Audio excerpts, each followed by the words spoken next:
नगर पालिका और पंचायत चुनाव किसके द्वारा आयोजित किए जाते हैं? राज्य सरकार, राज्य चुनाव आयोग द्वारा।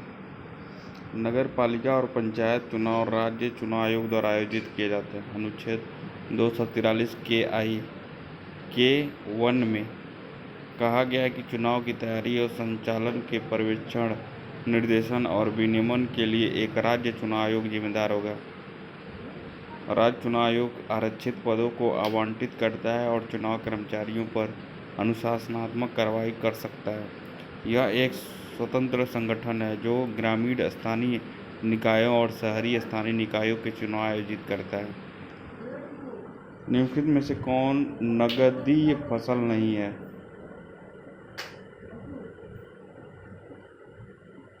ज्वार।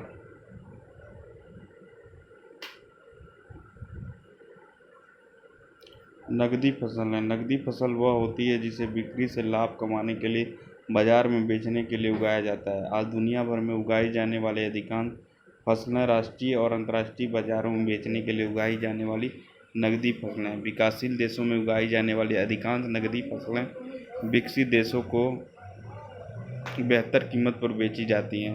प्रसिद्ध नकदी फसलों में कॉफ़ी, चाय, कोको, कपास और गन्ना शामिल है। खाद्य फसल, मानव आबादी को खिलाने के लिए उगाई जाने वाली फसलों को खाद्य फसल के रूप में जाना जाता है। देश में कई खाद्य फसलें उगाई जाती हैं। चावल, यह देश के अधिकांश क्षेत्रों में मुख्य खाद्य फसल है। चावल एक खरीफ फसल है जिसे उचित वृद्धि के लिए उच्च तापमान, भारी वर्षा और उच्च आर्द्रता की आवश्यकता होती है। कम वर्षा वाले क्षेत्रों में चावल की खेती के लिए सिंचाई का उपयोग किया जाता है। गेहूं, यह देश के उत्तर और उत्तर पश्चिम भागों में सबसे महत्वपूर्ण अनाज की फसल है। यह एक रबी फसल है जिसके लिए 50 से 75 सेंटीमीटर बारिश की आवश्यकता होती है। बाजरा, महत्वपूर्ण देश में उगाई जाने वाली बाजरा, ज्वार बाजरा, रागी शामिल है। ये अत्यधिक पौष्टिक होता है, मोटे अनाज के रूप में जाने जाते हैं। यह उन क्षेत्रों में उगाया जाता है जहाँ साल भर वर्षा होती है। फसलों के प्रकार, खरीफ की फसलें, मानसून के मौसम में उगाए जाने वाली फसलों को खरीफ फसल के रूप में जाना जाता है। उदाहरण मक्का, बाजरा और कपास। बीजों को मानसून के मौसम की शुरुआत में बोया जाता है और मानसून के मौसम के अंत में काटा जाता है। रबी नाम का अर्थ है बसंत, अरबी से लिया गया एक शब्द है। वे फसलें जो शीतकाल में उगाई जाती हैं और वसंत ऋतु में काटी जाती हैं रबी फसल कहलाती हैं। गेहूं, चना, सरसों रबी की कुछ फसलें हैं। नई फसल किस्मों के उत्पादन के लिए विभिन्न कृषि उत्पादन अपनाई जाती है। जायद फसलें, ऐसी फसलें जो खरीफ और रबी मौसम के बीच यानी मार्च और जून के बीच उगाई जाती हैं। ये फसलें जल्दी पक जाती है। खीरा, कद्दू, करेला, तरबूज जायद की फसलें हैं। निम्नलिखित योजनाओं में से किसे संपूर्ण ग्रामीण रोजगार योजना के साथ मिला दिया गया है? योजना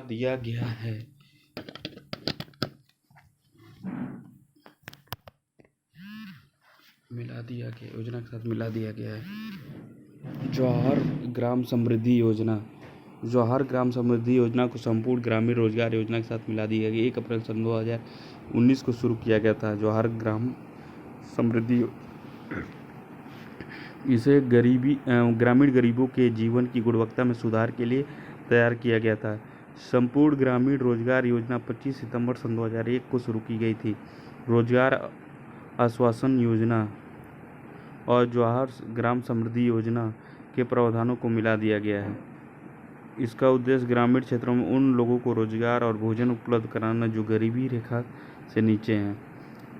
राष्ट्रीय कृषि विकास योजना में केंद्र सरकार का हिस्सा है।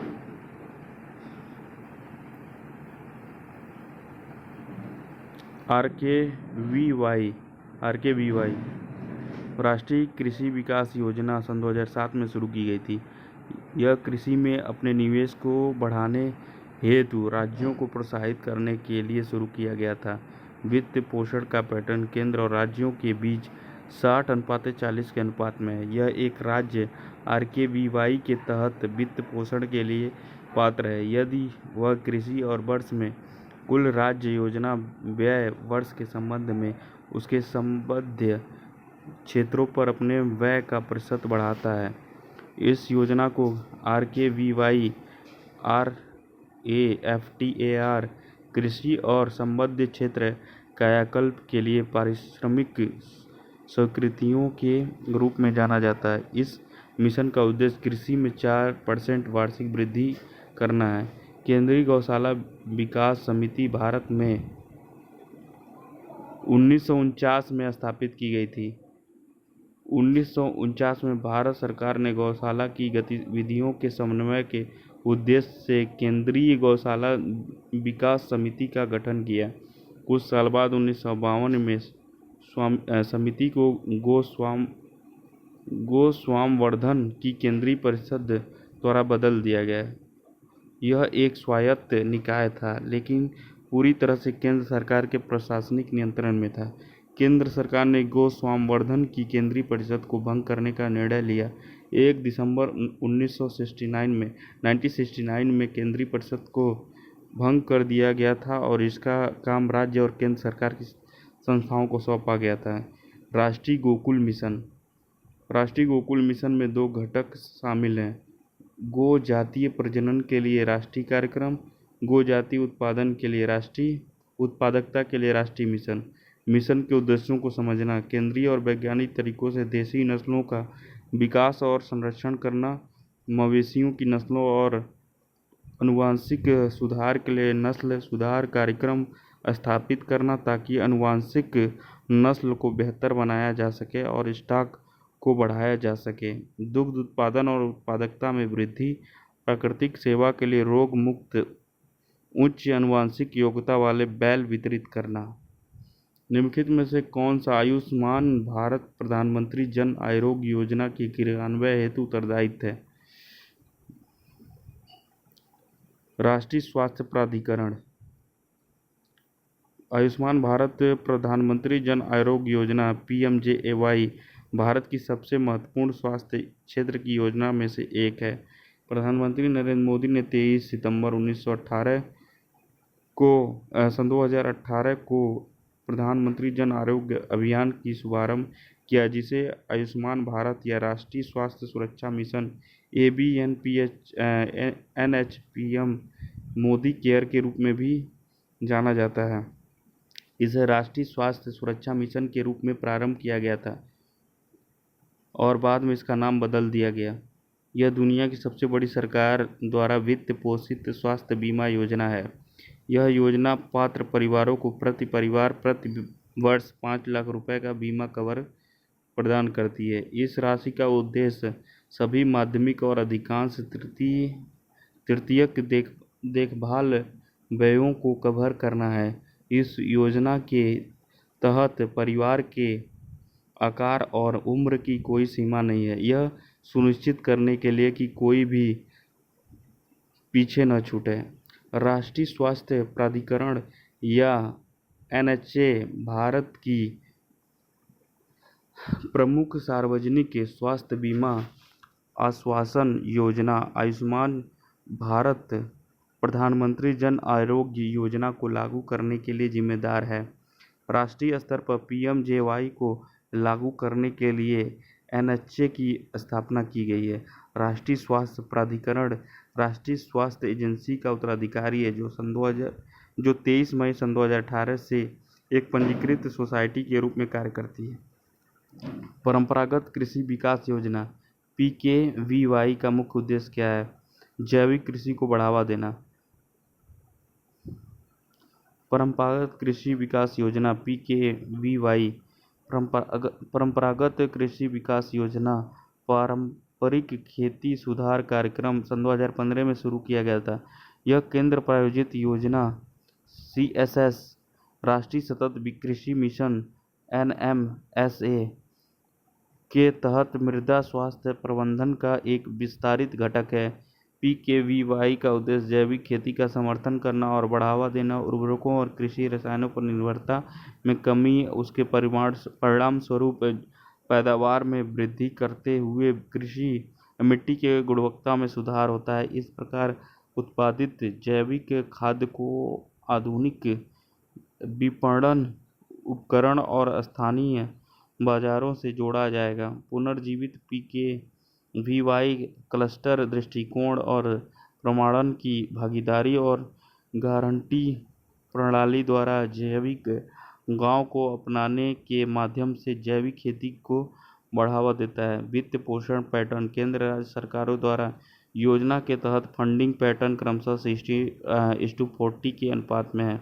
उत्तर पूर्वी और हिमालयी राज्यों के मामले में केंद्रीय सहायता 90% और 10% के अनुपात में प्रदान की जाती है और केंद्र शासित प्रदेशों के लिए यह सहायता 100% है।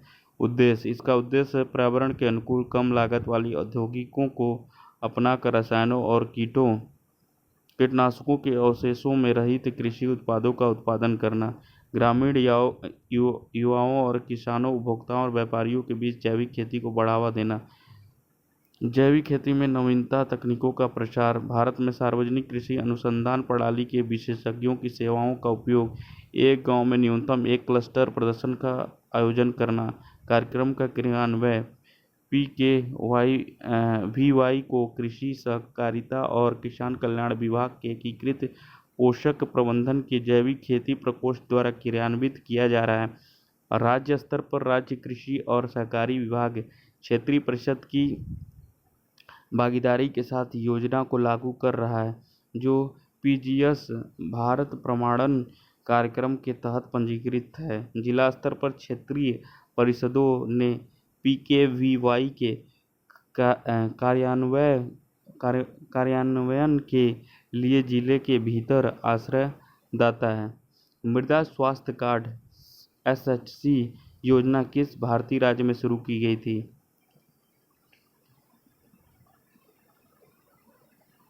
राजस्थान।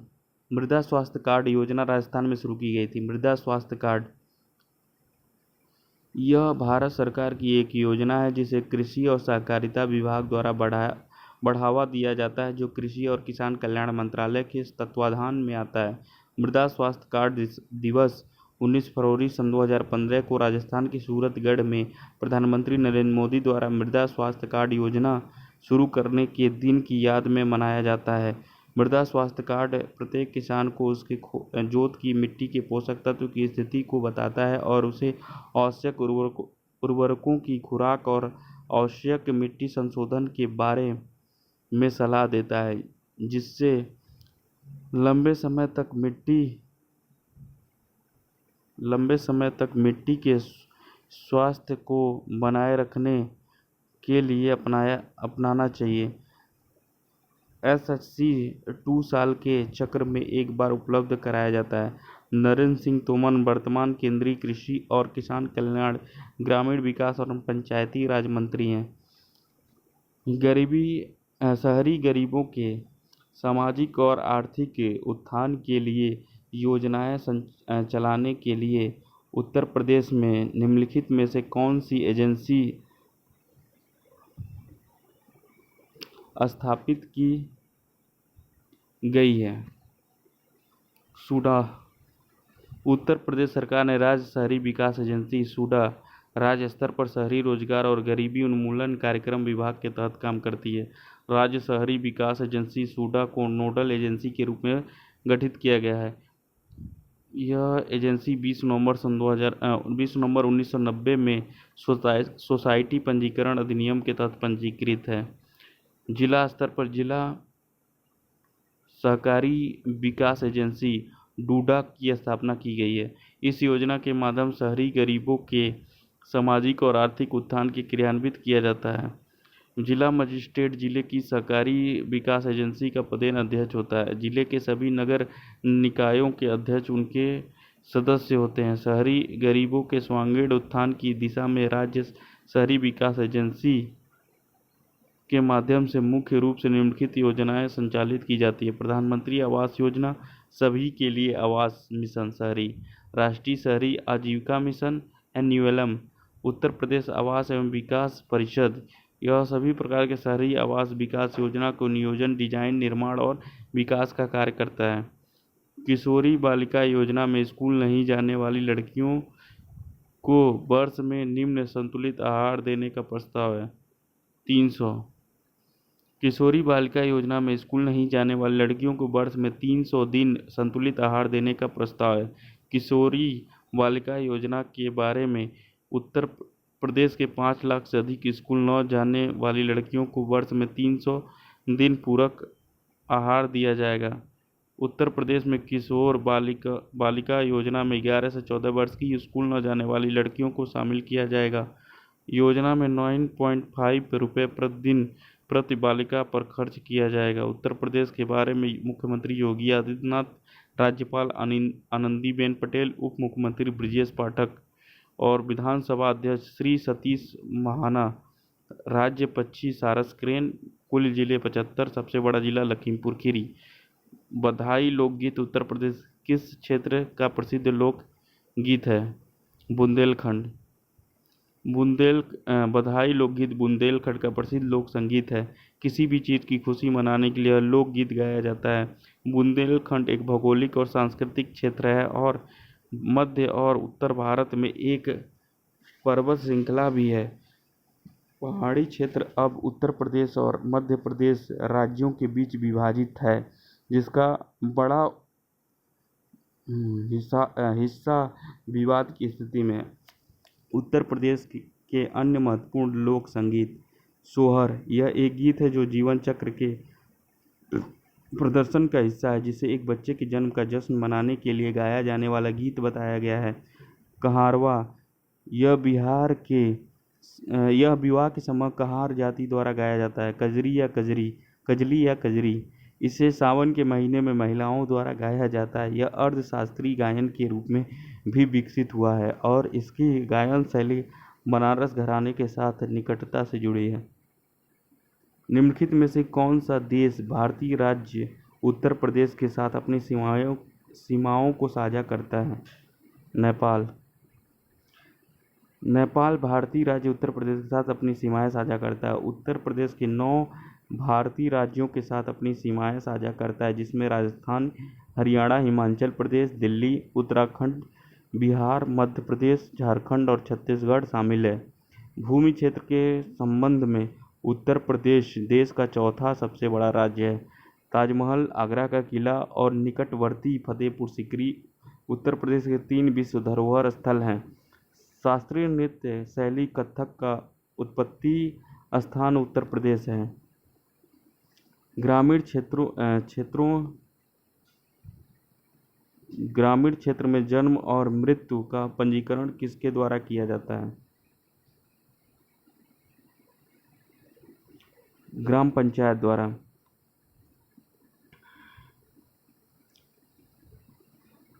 आरबीडी अधिनियम की धारा 7 के प्रावधान के तहत प्रत्येक स्थानीय क्षेत्र के लिए जन्म और मृत्यु के रजिस्ट्रार नियुक्त किए जाते हैं, जिसमें नगर पालिका, पंचायत, अन्य स्थानीय प्राधिकरण के अधिकार क्षेत्र के भीतर का क्षेत्र शामिल होता है।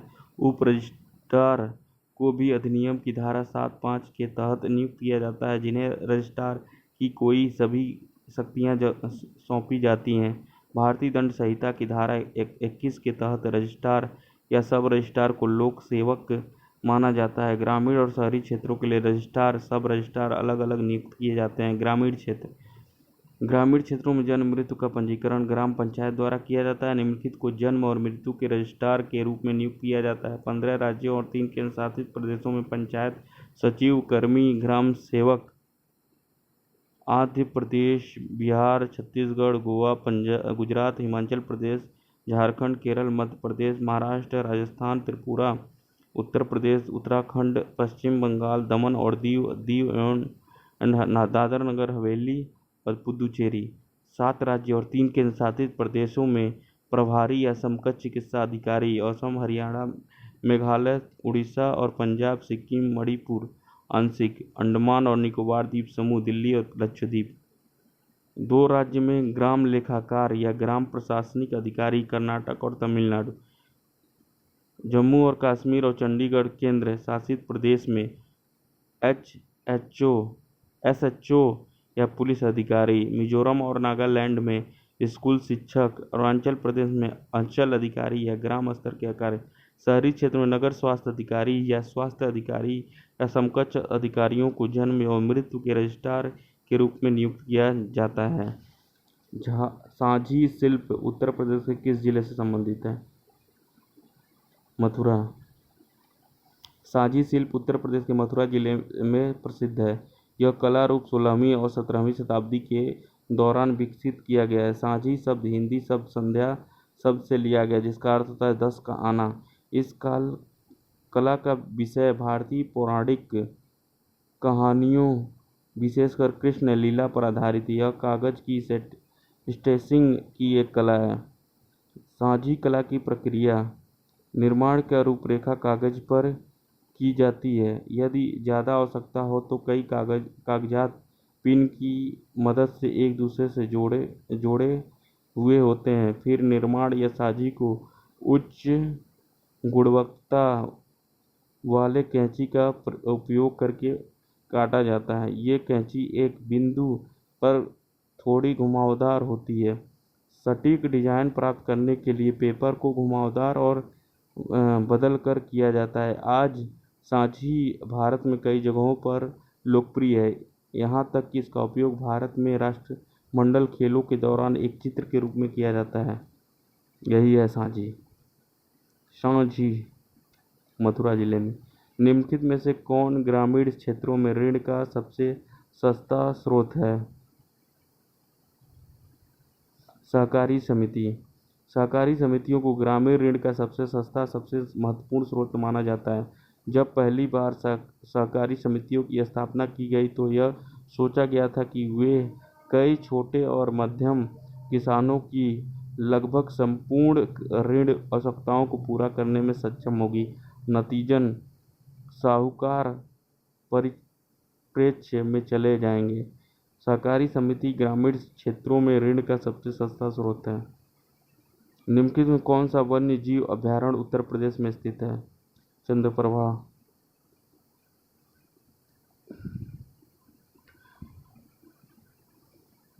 चंद्रप्रभा वन्य जीव अभयारण्य, इसे चंद्रप्रभा के नाम से भी जाना जाता है, यह उत्तर प्रदेश के पूर्वी क्षेत्र में स्थित है। यह सुंदर पिकनिक स्थलों, घने जंगलों और राजदारी और देवदारी जैसे प्राकृतिक झरनों से संपन्न है, जो हर साल पर्यटकों को इसके आसपास आकर्षित करते हैं। चंद्रप्रभा वन्यजीव अभयारण्य तीर्थ नगरी वाराणसी से लगभग 70 किलोमीटर की दूरी पर स्थित है। चंद्रप्रभा वन्यजीव अभयारण्य उत्तर प्रदेश के चंदौली जिले में स्थित और काशी वन्यजीव प्रभाग का एक हिस्सा है। 1957 में कुल 9,600 हेक्टेयर क्षेत्र को वन्य क्षेत्र के रूप में चिन्हित किया गया और चंद्रप्रभा वन्यजीव अभयारण्य के रूप में विकसित किया गया। चिंचोली वन्यजीव अभयारण्य। चिंचोली, इसे सन 2011 में एक अभयारण्य घोषित किया गया था और यह 134.88 वर्ग किलोमीटर में फैला हुआ है। यह दक्षिण भारत का पहला शुष्क भूमि वन्यजीव अभयारण्य है। यह हैदराबाद कर्नाटक क्षेत्र का एकमात्र ऐसा क्षेत्र है जहां समृद्ध फूलों की विविधता है। जंगल में समृद्ध जैव विविधता, औषधि, जड़ी बूटियों और पेड़ों के अलावा लाल चंदन और चंदन जैसी प्रजातियां बहुतायत में पाई जाती हैं। अभयारण्य में अच्छे शुष्क पर्णपाती और नम पर्णपाती जंगल है जो बबूल और सागौन के बागानों के किनारे पर है। चंद्रमपल्ली बांध के अलावा इसके केंद्र में 4 छोटे बांध मौजूद हैं। चूड़धार अभयारण्य, यह भारतीय राज्य हिमाचल प्रदेश के सिरमौर और शिमला जिलों में स्थित है। 15 नवंबर 1985 को अधिसूचित इस अभयारण्य का कुल कवर क्षेत्र 56.16 वर्ग किलोमीटर है। जीवों में हिमालयी काला भालू, बार्किंग हिरण, कस्तूरी मृग, लंगूर और तेंदुए शामिल हैं। चिनार वन्य जीव अभयारण्य, यह दक्षिण भारत में केरल राज्य के इडुक्की जिले में देवीकुलम तालुक के मरयूर और कंथलल्लूर पंचायतों में राजमार्ग 17 पर मरयूर से 18 किलोमीटर उत्तर में स्थित है। यह केरल के संरक्षित क्षेत्रों में से 18 वन्यजीव अभयारण्यों में से एक है। पंचायत समिति अपने कार्यों के लिए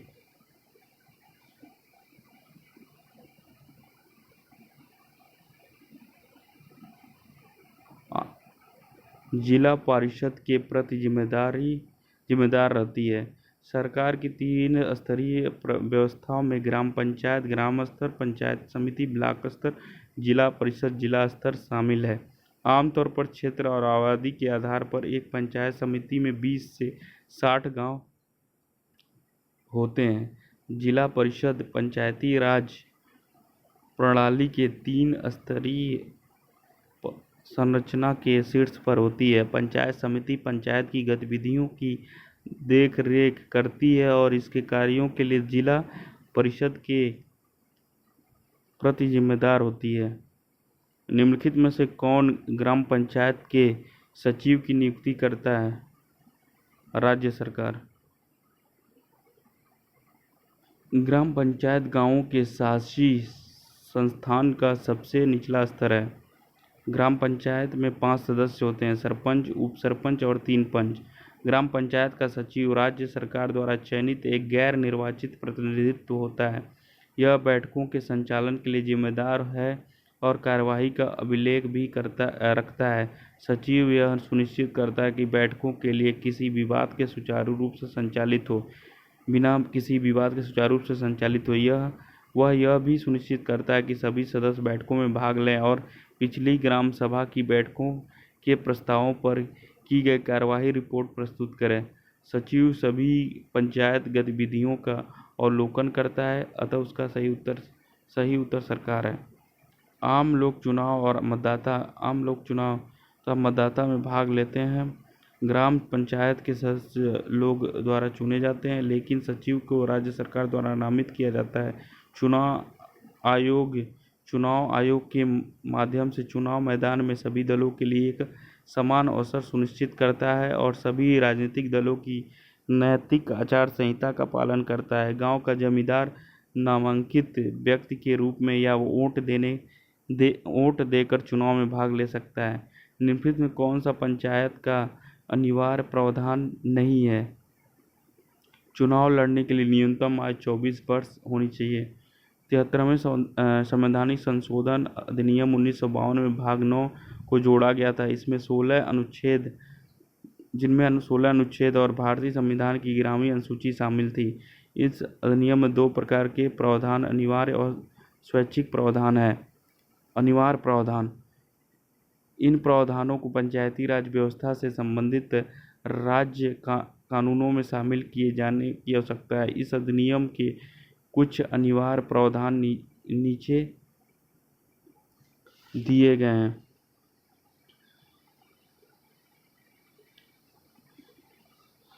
3 स्तरों पर पंचायतों की स्थापना: गांव, मध्यवर्ती और जिला स्तर पर। गांव, मध्यवर्ती, जिला स्तरों पर सहित पंचायतों में सभी सीटों के लिए प्रत्यक्ष चुनाव। मध्यस्थ और जिला स्तरों पर अप्रत्यक्ष चुनाव द्वारा अध्यक्ष का पद का चयन।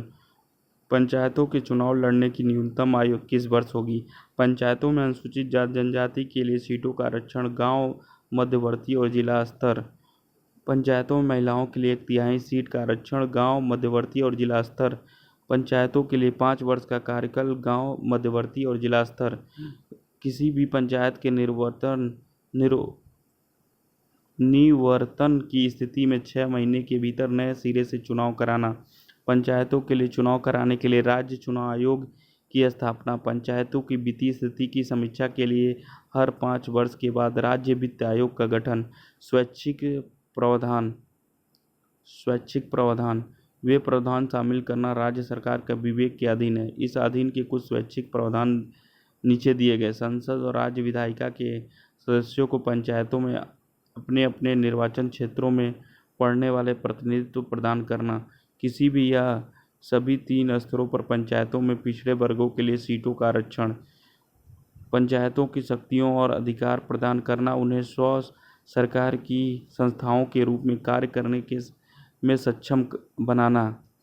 पंचायतों पर शक्तियों और जिम्मेदारियों का निस्तारण, आर्थिक विकास और सामाजिक अन्याय की योजना तैयार करना, संविधान की 11वीं अनुसूची में सूचीबद्ध 29 कार्यों में से कुछ या सभी को पूरा करना, पंचायतों को वित्तीय शक्तियाँ देना, जैसे उन्हें लगान वसूलना, एकत्र करना, उचित कर, उपकर, शुल्क और टोल है।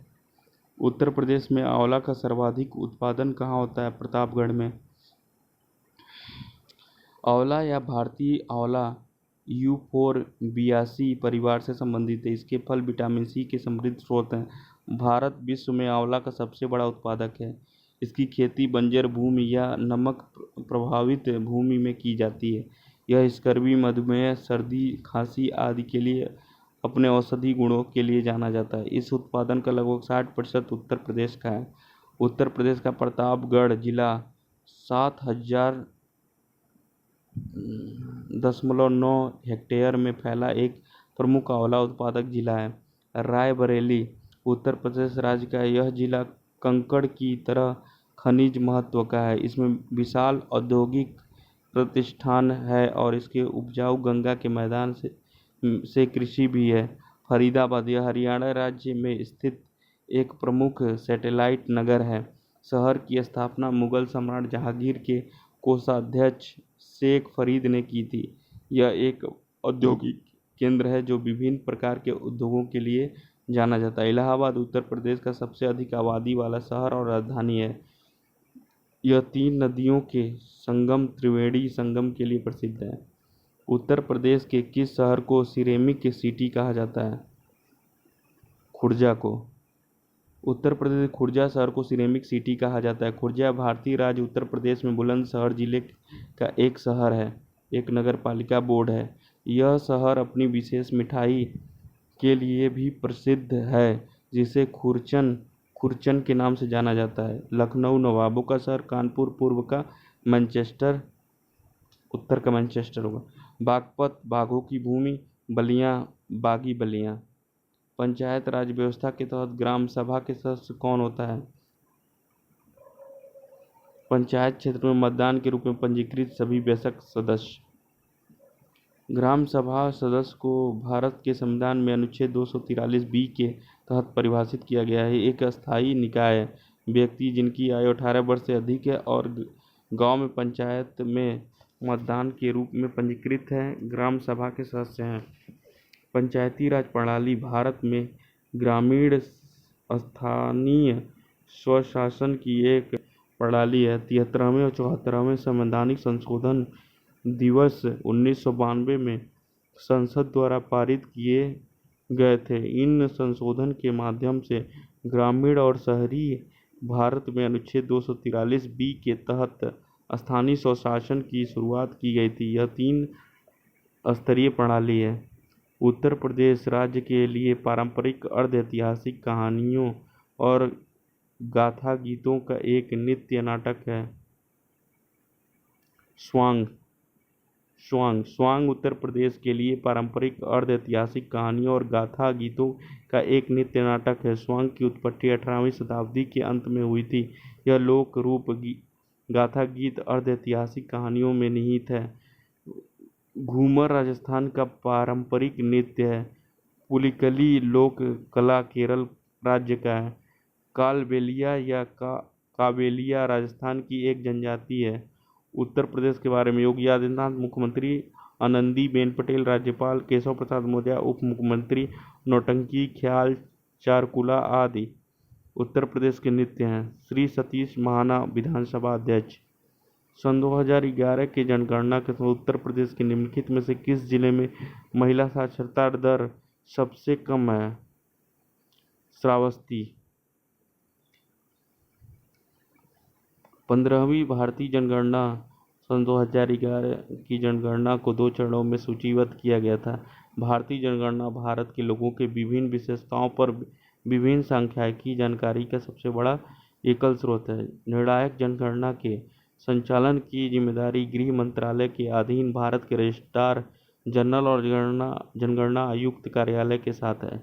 भारत सरकार ने मई 1949 में जनसंख्या के आकार, उसकी वृद्धि आदि पर आंकड़ों को एक व्यवस्थित संग्रह के विकास के लिए कदम उठाने का निर्णय लिया। हाउस लिस्टिंग चरण 1 अप्रैल सन 2010 को शुरू हुआ और इसमें सभी इमारतों के बारे में जानकारी का संग्रह शामिल है। सन 2011 की जनगणना के उद्देश्य से 7 वर्ष या उससे अधिक आयु का व्यक्ति जो किसी भी भाषा में समझ के साथ पढ़ लिख सकता है को साक्षर माना जाता है। एक व्यक्ति जो केवल पढ़ सकता है लेकिन लिख नहीं सकता है वह साक्षर नहीं है।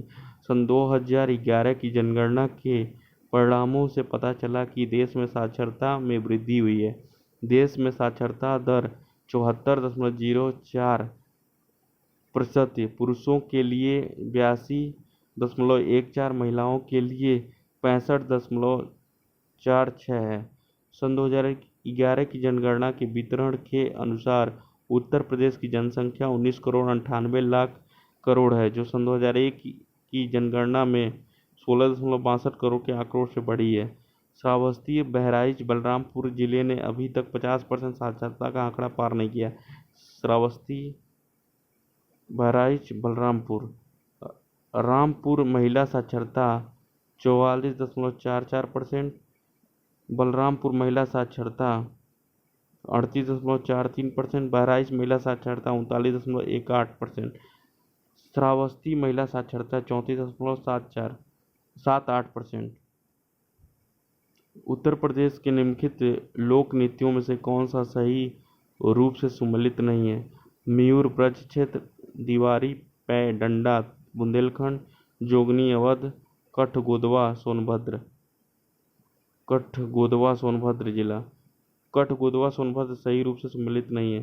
सोनभद्र जिले में काठगोदवा लोक नृत्य नहीं किया जाता है। कठगोदवा उत्तर प्रदेश में पूर्वांचल क्षेत्र में किया जाने वाला एक लोक नृत्य है। यह आमतौर पर मांगलिक अवसर के दौरान किया जाता है। इस नृत्य में नर्तक घोड़े पर बैठते हैं जो लकड़ी से बनी होती है। बांस की लकड़ी घोड़ा बनाने के लिए प्रयोग की जाती है और कुछ रंगीन कपड़े इसे सजाने के लिए प्रयोग किए जाते हैं। मयूर लोक नृत्य यह उत्तर प्रदेश के ब्रज क्षेत्र में आयोजित किया जाता है और राधा और कृष्ण के बीच के प्रेम को दर्शाता है। नर्तक नृत्य के दौरान मोर के पंखों से बने परिधान पहनते हैं। दीवारी पै डंडा लोक नृत्य यह बुंदेलखंड क्षेत्र में किया जाता है।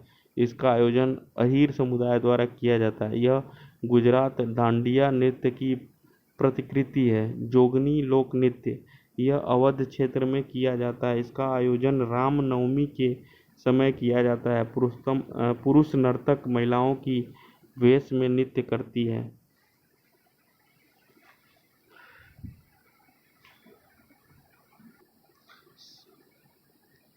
सितंबर सन 2019 में केंद्र सरकार ने UMMID के रूप में एक पहल शुरू की। इस पहल का उद्देश्य नवजात शिशुओं के वंशानुगत आनुवंशिक रोगों से निपटना। नवजात शिशुओं की विरासत में मिली आनुवंशिक बीमारियों से निपटने के लिए सरकार ने UMMID पहल शुरू की है। इसे 24 सितंबर सन 2019 को लॉन्च किया गया था। इस योजना के तहत सन 2022 तक देश में 75 नए मेडिकल कॉलेज खोले जाएंगे। ग्रामीण क्षेत्रों में लगभग 115 जिलों की पहचान की गई जहां ये केंद्र जल्द ही शुरू किए जाएंगे। ये केंद्र देश के सरकारी अस्पतालों में परामर्श, प्रसव पूर्व परीक्षण, निदान और प्रबंधन प्रदान करेंगे।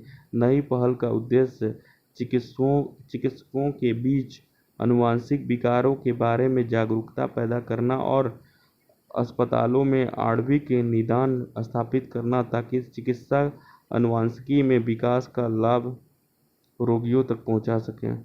घर में रहने वाले भारतीयों को चिकित्सा कवर प्रदान करना। कुछ ही राज्यों ने बेघरों के लिए भोजन की व्यवस्था, स्वास्थ्य देखभाल और स्वच्छता सुविधाओं की व्यवस्था की है।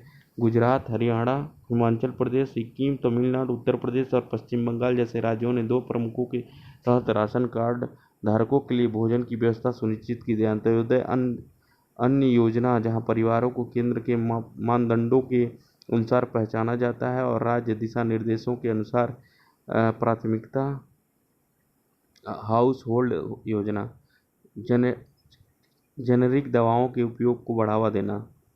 जेनेरिक दवाएं मूल ब्रांड की दवाओं के साथ नैदानिक रूप से विनिमेय हैं और इनकी गुणवत्ता, प्रभावकारिता और सुरक्षा प्रोफाइल समाज और देश में सस्ती कीमतों पर गुणवत्तापूर्ण बिना ब्रांड वाली जेनेरिक दवाएं उपलब्ध कराने के लिए प्रधानमंत्री भारतीय जन धन योजना बीजेपी वे फिर भी कीमत में बहुत सस्ते हैं। इस प्रकार एक ही चिकित्सीय परिणाम प्रदान करते समय जेनेरिक दवाएं स्वास्थ्य देखभाल प्रणालियों के लिए पर्याप्त बचत का कारण बनती हैं। कार्यस्थलों पर लैंगिक समानताओं को बढ़ावा देना। समान जिम्मेदारियों के साथ तुलनीय भूमिकाओं के लिए समान वेतन लाभ। महिला और बाल विकास मंत्रालय लैंगिक समानता, सामाजिक आर्थिक विकास, महिलाओं के सशक्तिकरण के लिए निम्नलिखित योजनाओं का संचालन कर रहा है। पदोन्नति और कैरियर की प्रगति के लिए समान अवसर, जरूरतों के बराबर विचार। यूपी सरकार के आयुष कवच ऐप के मामले में निम्नलिखित में से कौन सा कथन सही है? इसे सन 2019 में लॉन्च किया गया था। उपरोक्त में से कोई भी सही नहीं। अच्छा, इस योजना का उद्देश्य ग्रामीण और समाज के कमजोर वर्गों की चिकित्सा सहायता प्रदान करना है। आयुष कवच उत्तर प्रदेश सरकार द्वारा शुरू की गई ऐप है।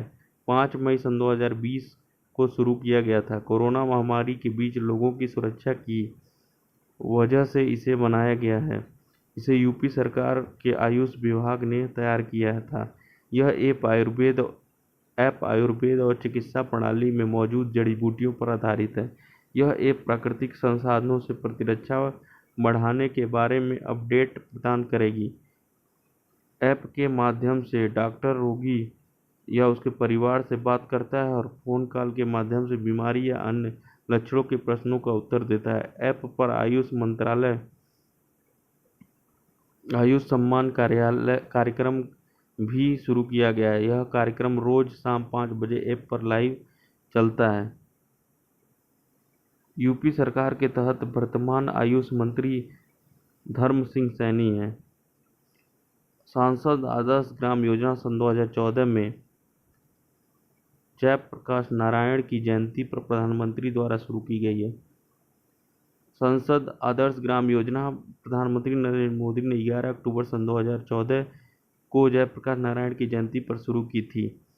संसद के सदस्य इस योजना के तहत 3 गांवों को सामाजिक, आर्थिक और भौतिक बुनियादी ढांचे के विकास के लिए जिम्मेदार हैं। जयप्रकाश नारायण का जन्म 11 अक्टूबर 1902 को उत्तर प्रदेश में हुआ था, जिन्हें कुल क्रांति के आंदोलन के कारण लोकनायक के रूप में जाना जाता है। जयप्रकाश नारायण ने जनता पार्टी नामक एक पार्टी का गठन किया, जो मार्च 1970 में केंद्र में गैर कांग्रेसी सरकार बनने वाली पहली पार्टी थी। ग्राम पंचायत विकास के लिए बुनियादी इकाई। लोकसभा सांसद अपने निर्वाचन क्षेत्र के भीतर एक ग्राम पंचायत चुनना। राज्यसभा सांसद राज्य में उसकी पसंद के एक जिले के ग्रामीण क्षेत्र से ग्राम पंचायत का चयन करता है, जहां से वह निर्वाचित होता है। नामित सांसद देश के किसी भी जिले के ग्रामीण क्षेत्र से एक ग्राम पंचायत चुनने का। नेता जन्मदिवस विवरण। दीनदयाल उपाध्याय 25 सितंबर 1916। दीनदयाल उपाध्याय अंत्योदय शब्द का प्रचार करने वाले पहले व्यक्ति थे, जिसका अर्थ है अंतिम व्यक्ति का उदय। श्याम प्रसाद मुखर्जी 6 जुलाई 1901। श्याम प्रसाद मुखर्जी एक प्रसिद्ध भारतीय राजनीतिज्ञ, बैरिस्टर और शिक्षाविद थे, जिन्होंने जनसंघ पार्टी बनाई थी। जयप्रकाश नारायण 11 अक्टूबर 1902। वह एक अनुभवी राजनेता और समाजवादी थे, जिन्होंने सिंहासन खाली करो की जनता आती है का प्रसिद्ध नारा दिया था। सरदार वल्लभ भाई पटेल 31 अक्टूबर 1875। यह स्वतंत्र भारत के पहले उप प्रधानमंत्री थे जिनके जन्मदिन को राष्ट्रीय एकता दिवस के रूप में मनाया जाता है। एक गांव तब ग्रामदान घोषित होता है जब कम से कम 51% भूमि के 75% निवासियों की लिखित रूप से उनकी मंजूरी दर्शाई जाती है। ग्रामदान का विचार 1952 में उत्तर प्रदेश में विनोबा भावे के भूमिदान अभियान के दौरान वजूद में आया। 24 मई 1952 को गांव मंगरोठ की पूरी आबादी ने अपनी भूमि को भूदान के नाम दान कर दिया। देश में दूसरा ग्रामदान कटक जिले के मानपुर ओडिशा में प्राप्त किया गया। विनोबा भावे ने सुलभ ग्रामदान की योजना को आगे बढ़ाया जिसकी मुख्य विशेषताएं इस प्रकार थी। एक गांव को ग्रामदान के रूप में तब घोषित किया जाता है जब उनके निवासियों में से कम 75% लोग उपरोक्त शर्तों को लिखित रूप में अपनी स्वीकृति देते हैं। इसमें पर्याप्त संख्या में भूस्वामियों को भी शामिल किया जाना चाहिए ताकि निवासी मालिकों से संबंधित कुल भूमि के कम से कम 51% ग्रामदान के तहत कवर किया जा सके। ग्राम सभा में निहित भूमि का 5% भूमिहीनों को दिया जाता है। शेष 95% भूमि मूल मालिकों और उनके वंशजों के पास रहेगी। हालांकि इसे केवल गांव के भीतर ही हस्तांतरित किया जा सकता है और वह भी ग्राम सभा की अनुमति से। ग्रामीण अपनी कमाई का 2.5% हिस्सा या ग्राम सभा को देता है जिसे ग्राम कोष बनाया गया। आचार्य विनोबा भावे मैग्सेसे पुरस्कार पाने वाले पहले व्यक्ति थे। वे 1940 में व्यक्तिगत सविनय अवज्ञा व्यक्तिगत सत्याग्रह के पहले व्यक्तिगत सत्याग्रही भी थे। इनके बाद जल्द ही नेहरू और पटेल सहित कई और लोग आए।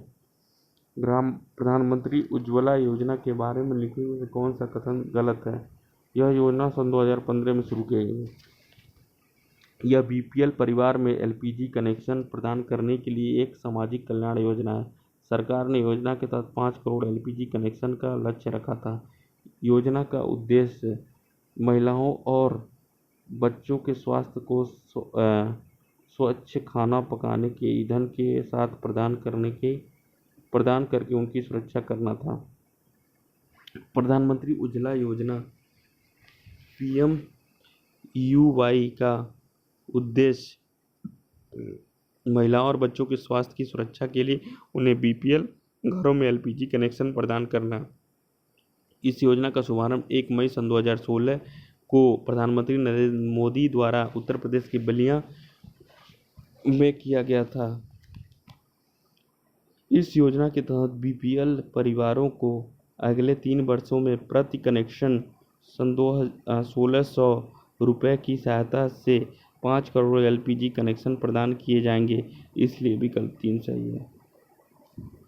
महिला सशक्तिकरण सुनिश्चित करना, विशेष रूप से ग्रामीण भारत में घरों की महिलाओं के नाम पर कनेक्शन जारी किया जाएगा। बीपीएल परिवारों की पहचान सामाजिक, आर्थिक, जाति जनगणना आंकड़ों के माध्यम से की जाएगी। उत्तर प्रदेश के एक जिला एक उत्पाद योजना के संबंध में निम्नलिखित में से क्या सही ढंग से मेल नहीं खाता? औरैया खाद्य प्रसारण, अम्बेडकर नगर वस्त्र उत्पादन, अमेठी गुड़, भदोही कालीन सही है, अमेठी गुड़। उत्तर प्रदेश की एक जिला एक उत्पाद योजना के अनुसार मूनज प्रोडक्ट्स अमेठी और प्रयागराज के हैं। मूनज प्रोडक्ट्स अमेठी और प्रयागराज के। गुड़ अयोध्या और मुजफ्फरनगर से संबंधित है। कालीन भदोही मिर्ज़ापुर से संबंधित। खाद्य प्रसंस्करण देसी घी औरैया से संबंधित। अम्बेडकर नगर टेक्सटाइल उत्पादों के लिए प्रसिद्ध है।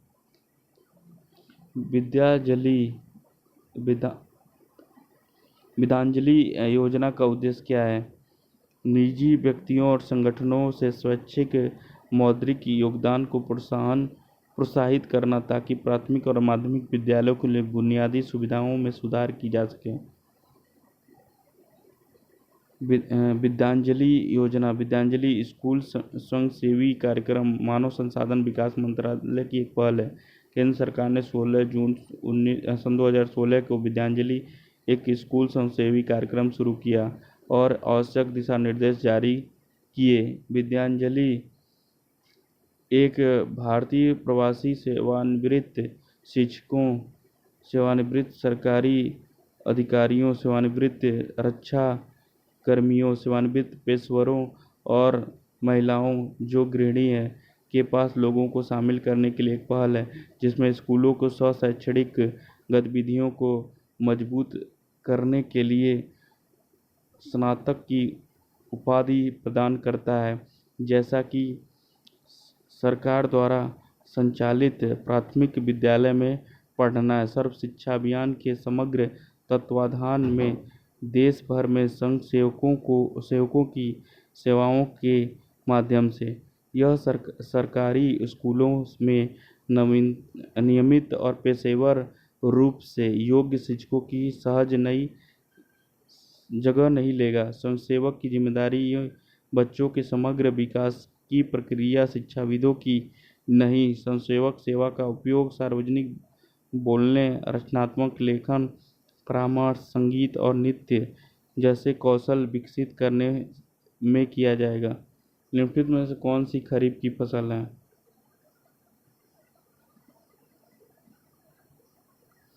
सोयाबीन। खरीफ फसलों के मानसून फसलों के रूप में भी जाना जाता है क्योंकि इसकी खेती मानसून ऋतु में की जाती है। इनकी फसल की ऋतु जून में प्रारंभ होती है, अक्टूबर में समाप्त हो जाती है। इन फसलों में वर्षा ऋतु के प्रारंभ में बोया जाता है। चावल, मक्का, बाजरा, रागी, ज्वार, सोयाबीन, मूंगफली, कपास आदि सभी खरीफ की फसलें हैं। सोयाबीन खरीफ की फसल है। रबी की फसलें। रबी की फसलें कृषि फसलें हैं जो शीत ऋतु में बोई जाती है और भारत में वसंत ऋतु में काटी जाती है। रबी की फसलों का कुछ उदाहरण गेहूँ, जौ, चना, मटर, सरसों, अलसी है। उत्तर और उत्तर पश्चिमी भागों में जैसे पंजाब, हरियाणा, हिमाचल प्रदेश, जम्मू कश्मीर, उत्तराखंड और उत्तर प्रदेश के राज्य गेहूँ और अन्य रबी की फसलों के उत्पादन के लिए महत्वपूर्ण है। पश्चिमी शीतोष्ण चक्रवातों के कारण सर्दियों के महीनों में वर्षा की उपलब्धता इन फसलों की सफलता में सहायक रहती है। जायद की फसल। खरीफ और रबी की फसलों के बीच में एक छोटी ऋतु है। इस ऋतु में उगाई जाने वाले फसलों को जायद की फसलें कहते हैं। कद्दू, खीरा, तरबूज, करेला आदि सभी जायद की फसलें हैं। वर्तमान में भारत के ग्रामीण क्षेत्रों के लिए गरीबी रेखा क्या है? 328 रुपये प्रति माह। ग्रामीण क्षेत्रों के लिए एक व्यक्ति के लिए गरीबी का स्तर 328 रुपये प्रति माह तय किया गया है।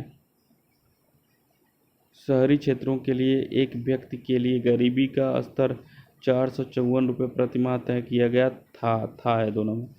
गरीबी के स्तर का आकलन करने का सूत्र निर्दिष्ट कैलोरी आवश्यकता पर आधारित है। अनाज, दालें, सब्जियां, दूध, तेल, चीनी आदि जैसे खाद्य पदार्थ मिलकर आवश्यक कैलोरी प्रदान करते हैं। कैलोरी की उम्र लिंग इसलिए किसी व्यक्ति द्वारा किए जाने वाले काम के प्रकार में भिन्नता हो सकती है। भारत में स्वीकृत औसत कैलोरी की आवश्यकता ग्रामीण क्षेत्रों में प्रति व्यक्ति के लिए 2400 कैलोरी, शहरी क्षेत्र में प्रति व्यक्तियों के लिए 2100 कैलोरी है। चूँकि ग्रामीण क्षेत्रों में रहने वाले लोग खुद को अतिरिक्त शारीरिक श्रम में संलग्न करते हैं, इसलिए ग्रामीण क्षेत्रों की कैलोरी की आवश्यकता शहरी क्षेत्रों से ऊपर मानी जाती है। उन गणनाओं के विचार पर वर्ष 2000 के लिए एक व्यक्ति के लिए गरीबी का स्तर कृषि क्षेत्रों के लिए 328 रुपये प्रति माह और शहरी क्षेत्रों के लिए 454 रुपये निर्धारित किया गया था सन 2000 में। इसी तरह से वर्ष सन 2000 के भीतर ग्रामीण क्षेत्रों में रहने वाले 5 सदस्यों का परिवार और कमाई लेकिन प्रति माह लगभग 1640 रुपये गरीबी के स्तर से नीचे जाने वाले हैं। भारत में झूम किससे संबंधित है? कृषि से। कृषि स्लैश एंड बर्न कृषि, जिसमें वृक्षों तथा वनस्पतियों को काटकर उन्हें जला दिया जाता है। खेती की विधि, जिसमें एक जंगल के पौधों को काटकर जला दिया जाता है, एक झुंड कहा जाता है। और जले हुए बायोमास की परिणाम स्वरूप प्राप्त किए पोषक तत्व समृद्ध परत बिछाई जाती है जो मिट्टी को उपजाऊ बनाती है। भारत में इस प्रथा को झूम के नाम से जाना जाता है। National bank for agriculture and rural development NABARD की स्थापना 1982 में हुआ था। National bank for agriculture and rural development Bharat सरकार के स्वामित्व का एक शीर्ष विकास वित्त संस्थान है। बैंक को भारत के ग्रामीण क्षेत्रों में कृषि और अन्य आर्थिक गतिविधियों के लिए ऋण के क्षेत्र में नीति, योजना और संचालन से संबंधित मामलों के साथ सौंपा गया है। नाबार्ड वित्तीय समावेशन के विकास और कार्यान्वयन में सक्रिय है। नाबार्ड का मुंबई, भारत और सभी राज्यों में क्षेत्रीय कार्यालय और श्रीनगर, जम्मू और कश्मीर। नाबार्ड में एक विशेष प्रकोष्ठ भी शिवरामन कमेटी की सिफारिशों पर 12 जुलाई 1982 को स्थापित किया गया था।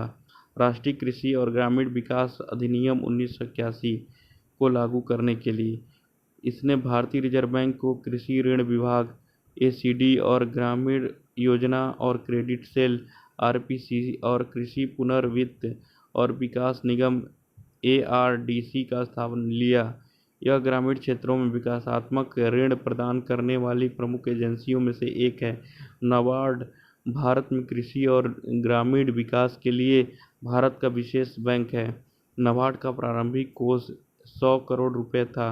भारत सरकार और भारतीय रिजर्व बैंक के बीच शेयर पूंजी की संरचना में संशोधन के परिणामस्वरूप 31 मार्च सन 2020 तक की भुगतान की गई पूंजी रुपये 14,080 करोड़ के साथ भारत सरकार के पास है। अधिकृत शेयर पूंजी 30,000 करोड़ है। मई सन 2020 तक नाबार्ड देश में 32 क्षेत्रीय कार्यालयों में काम करता है। संगठन ने ग्रामीण समुदायों के साथ अपने 3 दशकों के काम में विकास की एक बड़ी राशि विकसित की गई थी। निम्न में से किसने उत्तर प्रदेश राज्य के राज्यपाल का पदभार कभी नहीं संभाला?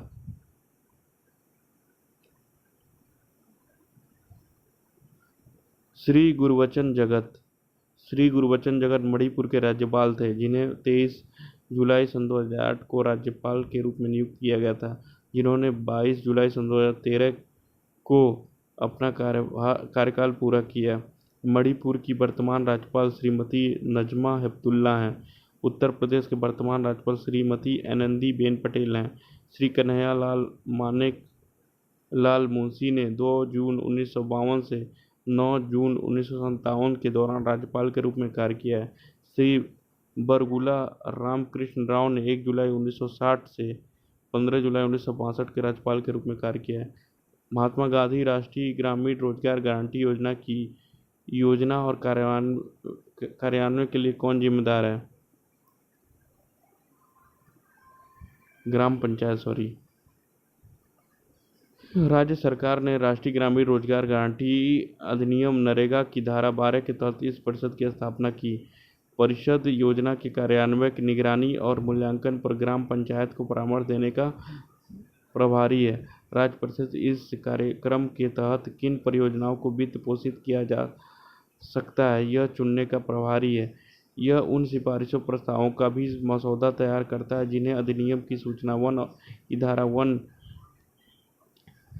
के तहत केंद्र सरकार को प्रस्तुत किया जा सकता है। यह योजना कैसे लागू की जा रही है, इस पर वार्षिक रिपोर्ट तैयार करने का भी प्रभारी राज्य विधायिका के बाद में इन रिपोर्टों के साथ प्रस्तुत किया जाता है। महात्मा गांधी राष्ट्रीय ग्रामीण रोजगार गारंटी अधिनियम महात्मा गांधी राष्ट्रीय ग्रामीण रोजगार गारंटी अधिनियम का संक्षिप्त रूप है मनरेगा। महात्मा गांधी राष्ट्रीय ग्रामीण रोजगार गारंटी अधिनियम मनरेगा के पहले राष्ट्रीय ग्रामीण रोजगार गारंटी अधिनियम नरेगा के रूप में पेश किया गया था, लेकिन बाद में तत्कालीन प्रधानमंत्री मनमोहन सिंह ने इसका नाम बदलकर महात्मा गांधी राष्ट्रीय ग्रामीण रोजगार गारंटी अधिनियम कर दिया। यह कार्यक्रम आधिकारिक तौर पर सितंबर सन 2005 में शुरू किया गया था, 2 फरवरी सन 2006 को निष्पादित किया गया था। निम्नलिखित में कौन सा सही सुमेलित है? बखिरावंज, ओखला ललितपुर, साडी वन्यजीव हरदोई में। ये सही है, बाकी सब गलत है। सांडी वन्यजीव अभयारण्य सांडी हरदोई उत्तर प्रदेश में स्थित है। स्थानीय निवासियों और प्रवासी पक्षियों के लिए प्राकृतिक आवास और जलीय वनस्पतियों की रक्षा के लिए वर्ष 1990 में सांडी पक्षी अभयारण्य बनाया गया था। इसे सन 2020 से संरक्षित रामसर स्थल के रूप में नामित किया गया है। सांडी पक्षी अभयारण्य को इसके प्राचीन नाम दहर झील के नाम से भी जाना जाता है। दहर झील के नाम से भी जाता है। गर्रा नदी इससे पहले गरुड़ गंगा के नाम से जानी जाती थी, अभयारण्य के पास से गुजरती है। अन्य विकल्पों के बारे में सही जानकारी। बखिरा वन्यजीव अभयारण्य उत्तर प्रदेश के संत कबीर नगर जिले में स्थित है। ओखला वन्यजीव अभयारण्य गौतम बुद्ध नगर में, अभयारण्य गौतम बुद्ध नगर में। सांडी वन्यजीव अभयारण्य उत्तर प्रदेश के हरदोई जिलों में। महावीर स्वामी वन्यजीव अभयारण्य उत्तर प्रदेश के ललितपुर जिले में, ललितपुर में। उत्तर प्रदेश में गोंडा जिले में कौन सी नदी निकली है? मनवर। मानवर नदी उत्तर प्रदेश के गोंडा जिले से निकली है। गोंडा जिले से बहती हुई यह नदी बस्ती जिले के परशुरामपुर क्षेत्र में प्रवेश करती है। यह नदी बस्ती जिले में महुली के पास कुआन नदी में मिल जाती है। इसे मनोरमा नदी के नाम से भी जाना जाता है। इस नदी को पुराणों में सरस्वती की 7वीं धारा कहा जाता है। यह गोंडा और बस्ती जिले के बीच प्राकृतिक सीमा बनाती है। गंभीर नदी उत्पत्ति राजस्थान में करौली में हिंडौन के पास, मैनपुरी के पास यमुना नदी में गिरती है। यह उत्तर प्रदेश और राजस्थान के बीच एक सीमा बनाती है। कुवाना नदी उत्पत्ति बहराइच जिले के पास तेनूस नाला गोरखपुर घाघरा नदी में गिरती है। इसे कुआनो नदी भी कहा जाता है। केन मध्य प्रदेश में जबलपुर जिले के आसपास अहिरगावन गांव फिलहारपुर के चिल्ला गांव के पास यमुना नदी में गिरती है। यह दाहिने ओर से यमुना नदी में विलीन हो जाती है। कुल लंबाई 427 किलोमीटर है।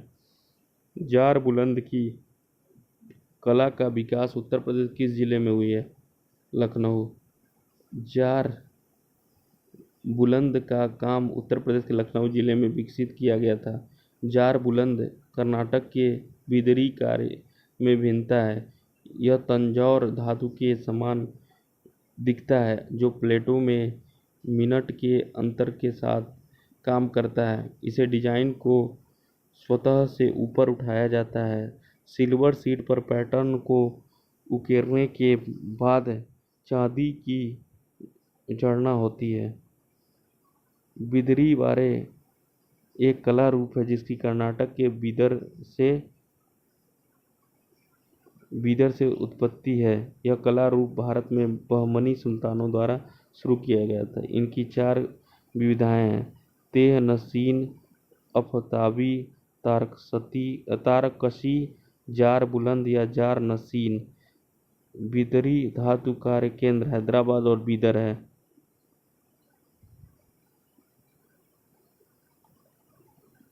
तो जार बुलंद की कला का विकास उत्तर प्रदेश किस जिले में हुआ? लखनऊ, याद रखिए। निम्नलिखित में से किस वन्यजीव अभयारण्य में थारू जनजाति का निवास स्थान पाया जाता है? सुहेलदेव वन्यजीव अभयारण्य। सुहेलदेव वन्यजीव अभयारण्य भारत नेपाल सीमा के करीब स्थित है। उत्तर प्रदेश का श्रावस्ती बलरामपुर जिले में स्थित है। इसकी स्थापना 1988 में हुई थी। कुल क्षेत्रफल 452 वर्ग किलोमीटर है। इसमें 220 वर्ग किलोमीटर का मध्यवर्ती क्षेत्र है। इस बफर जोन में भावर और रामपुर श्रेणी शामिल है। वनस्पति शीशम, खैर, जिगना, हल्दू आदि। वन्यजीव बाघ, चीतल, भालू, लंगूर, अजगर, कोकिला, कोयल, क्वासिल आदि।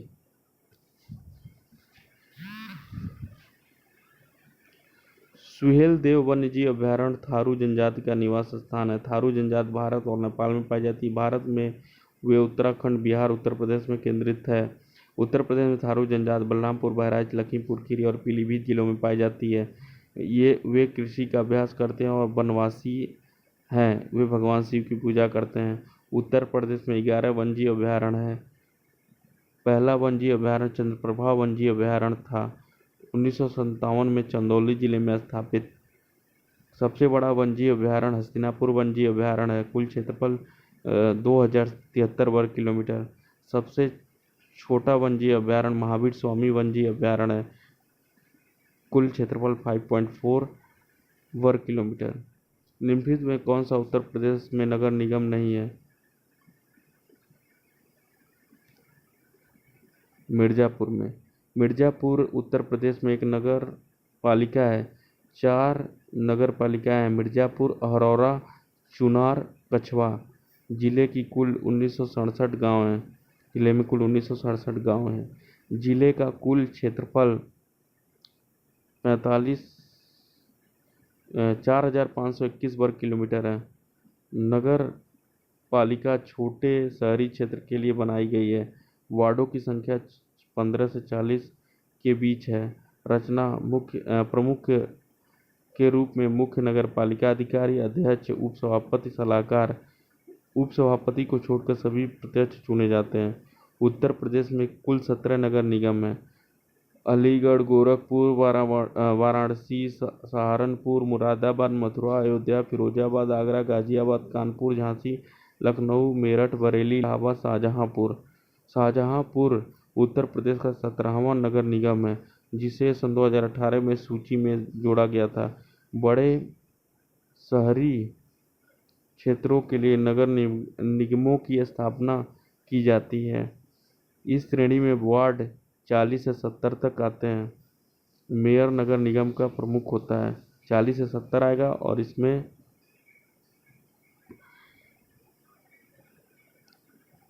नगर पालिका में 15 से 40। सन 1916 में उत्तर प्रदेश नगर पालिका अधिनियम पारित किया गया। यह अधिनियम उत्तर प्रदेश में नगर पालिका और नगर पंचायतों को नियंत्रित करता है। उत्तर प्रदेश नगर निगम अधिनियम 1959 में पारित किया गया था। बलवंत राय मेहता समिति द्वारा अनुशंसित पंचायत राज के तीनों स्तरों में से कौन से हैं? ग्राम पंचायत, पंचायत समिति, जिला परिषद, नगर पंचायत। 1, 2, 3।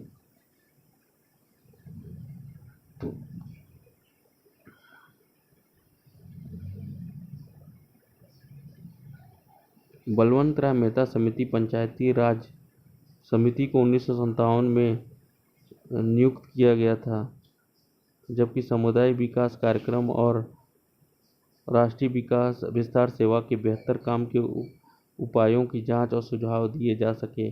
समिति ने एक लोकतांत्रिक विकेंद्रीकृत स्थानीय सरकार की स्थापना का सुझाव दिया, जिसे पंचायती राज के रूप में जाना जाता है। समिति द्वारा सिफारिशें: त्रिस्तरीय पंचायती राज व्यवस्था, ग्राम पंचायत, पंचायत समिति और जिला परिषद। ग्राम पंचायत का गठन करने के लिए प्रत्यक्ष चुनाव रूप से चुने गए प्रतिनिधि और पंचायत समिति और जिला परिषद का गठन करने के लिए अप्रत्यक्ष रूप से चुने गए प्रतिनिधि। योजना और विकास पंचायती राज व्यवस्था के प्राथमिक उद्देश्य हैं। पंचायत समिति कार्यकारी निकाय होनी चाहिए और जिला परिषद सलाहकार और पर्यवेक्षीय निकाय के रूप में कार्य करेगी। जिला कलेक्टर को जिला परिषद का अध्यक्ष बनाया जाएगा। बलवंत राय मेहता समिति के देश में पंचायतों के विकास को पुनर्जीवित किया था। इस प्रकार सुनियोजित कार्यक्रमों की मदद से स्थानीय लोगों की प्रभावी भागीदारी के माध्यम से पंचायतों का उद्देश्य लोकतांत्रिक विकेंद्रीकरण था।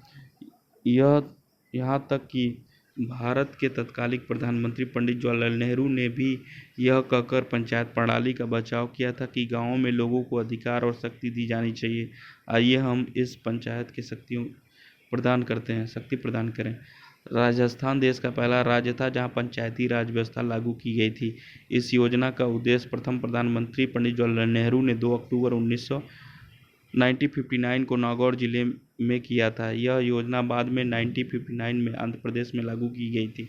पंचायती राज दिवस मनाने का कारण 73वां संविधान संशोधन अधिनियम 1992 है। पारित 73वां संविधान संशोधन अधिनियम 1992 24 अप्रैल सन 2023 को लागू हुआ था।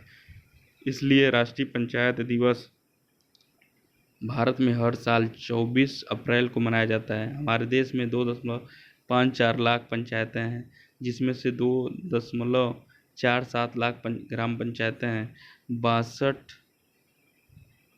6,283 ब्लॉक पंचायतें हैं। 595 जिला पंचायतें हैं। देश में 29 लाख से अधिक पंचायत प्रतिनिधि हैं।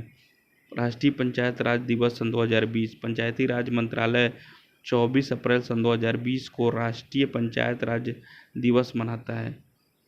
राष्ट्रीय पंचायत राज दिवस कार्यक्रम के दौरान निम्नलिखित पुरस्कार सर्वश्रेष्ठ प्रदर्शन करने वाली पंचायतों को दी जाती है। दीनदयाल उपाध्याय पंचायत सशक्तिकरण पुरस्कार पंचायतों के 3 स्तरों के लिए सामान्य और विषयगत श्रेणियों में आते हैं। नानाजी देशमुख राष्ट्रीय गौरव ग्राम सभा पुरस्कार ग्राम सभा के उत्कृष्ट प्रदर्शन के लिए ग्राम पंचायतों को दिए जाते हैं। ग्राम पंचायत विकास योजना पुरस्कार देश भर में 3 सर्वश्रेष्ठ प्रदर्शन करने वाली ग्राम पंचायतों को सम्मानित किया जाता है। ई पंचायत पुरस्कार, बाल सुलभ ग्राम पंचायत पुरस्कार। भारत में पंचायती राज व्यवस्था पर बलवंत राय मेहता समिति की सिफारिश के अनुसार पंचायत समिति को किस स्तर पर कार्य करना होता है? प्रखंड। पंचायत राज व्यवस्था का अर्थ ग्रामीण स्थानीय स्वशासन है। बलवंत राय मेहता समिति ने नवंबर 1957 को अपनी रिपोर्ट प्रस्तुत की और पंचायत राज व्यवस्था की स्थापना की सिफारिश की। भारत में इस प्रणाली का गठन 1992 के 73वें संशोधन अधिनियम के माध्यम से किया गया था। यह 3 टायर प्रणाली है। ग्राम स्तर पर ग्राम पंचायत, प्रखंड स्तर पर पंचायत समिति, जिला स्तर पर जिला परिषद। पंचायत समिति का कार्यकारी संस्था है।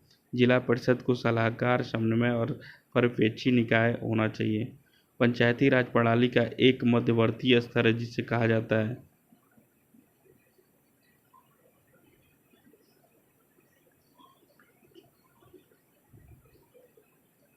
पंचायत समिति। भारत में पंचायत समिति ग्रामीण स्थानीय स्वशासन प्रणाली के तहसील या तालुका या ब्लॉक स्तर पर है। वे भारत में पंचायती राज संस्थानों के मध्य स्तर का निर्माण करते हैं। यह ग्राम पंचायत, जिला परिषद, जिला परिषद के बीच एक कड़ी के रूप में कार्य करता है। इसे 1992 में भारतीय संविधान के 73वें संशोधन के द्वारा औपचारिक रूप दिया गया। निम्नलिखित में से कौन पंचायती राज के तहत एक शीर्ष निकाय है? जिला परिषद।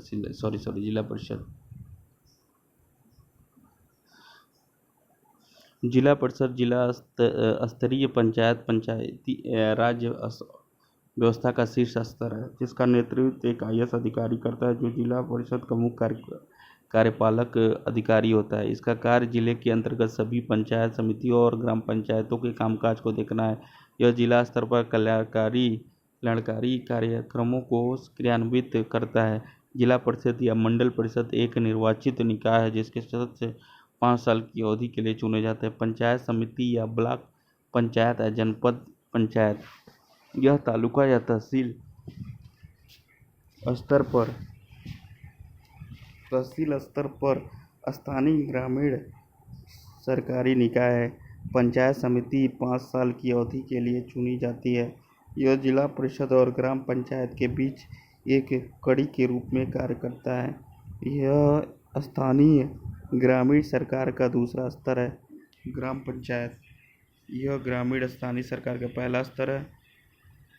एक ग्राम पंचायत में एक या एक से अधिक गांव शामिल हो सकते हैं।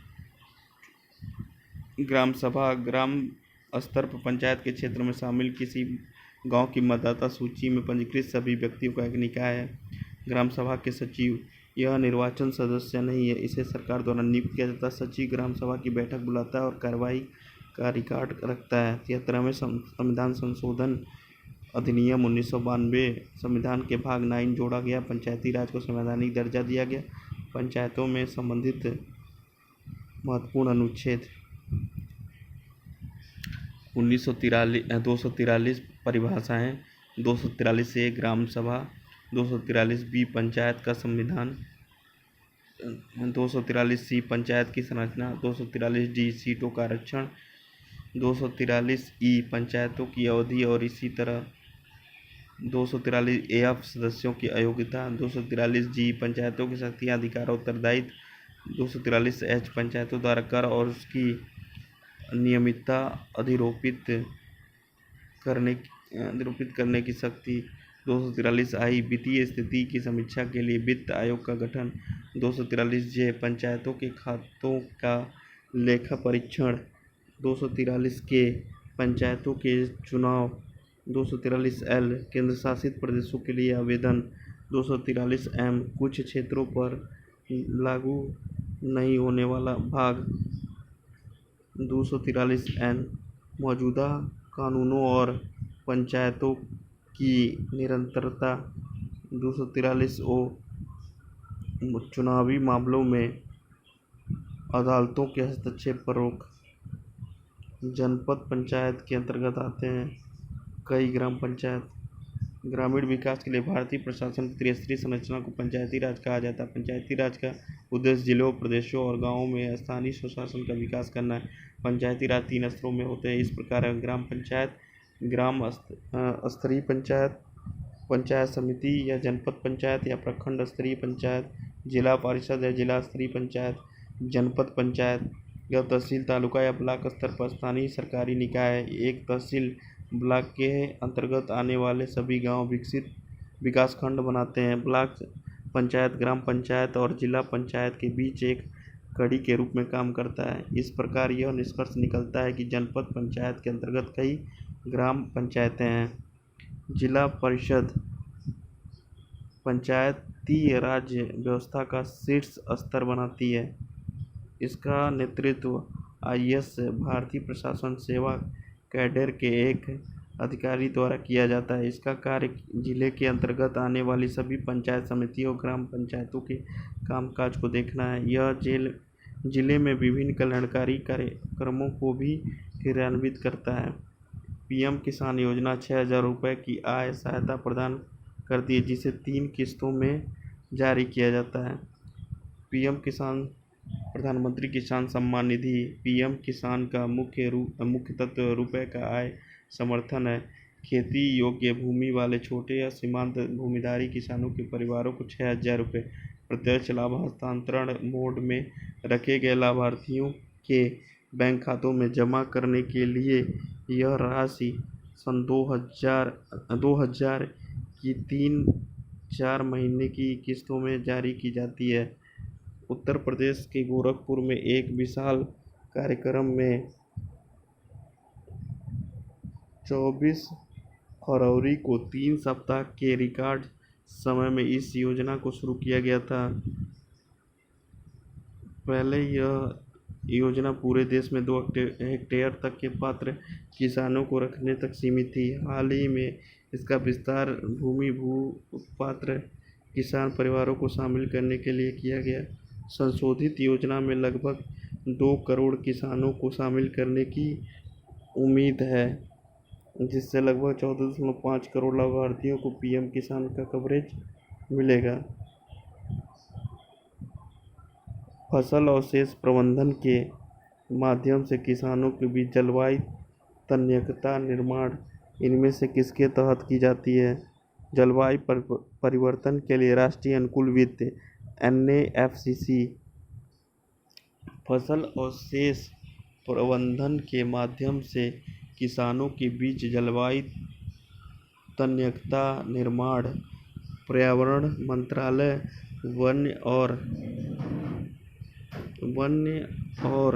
जलवायु परिवर्तन मंत्रालय द्वारा जलवायु परिवर्तन के लिए राष्ट्रीय अनुकूल कोष के तहत 28 दिसंबर सन 2017 को शुरू की गई एक क्षेत्रीय परियोजना है। NFC एक केंद्र सरकार की परियोजना है, जिसके तहत राज्य सरकारों को जलवायु परिवर्तन अनुकूल परियोजनाओं में सहायता करने के 100% केंद्रीय अनुदान प्रदान किया जाता है। फसल अवशेष प्रबंधन के माध्यम से किसानों के बीच जलवायु तन्यकता निर्माण का उद्देश्य अष्टबल वार्निंग की सहायता से निपटना है। इसके पहले चरण को लगभग 100 करोड़ रुपए की लागत से पंजाब, हरियाणा, उत्तर प्रदेश और राजस्थान के लिए अनुमोदित किया गया था।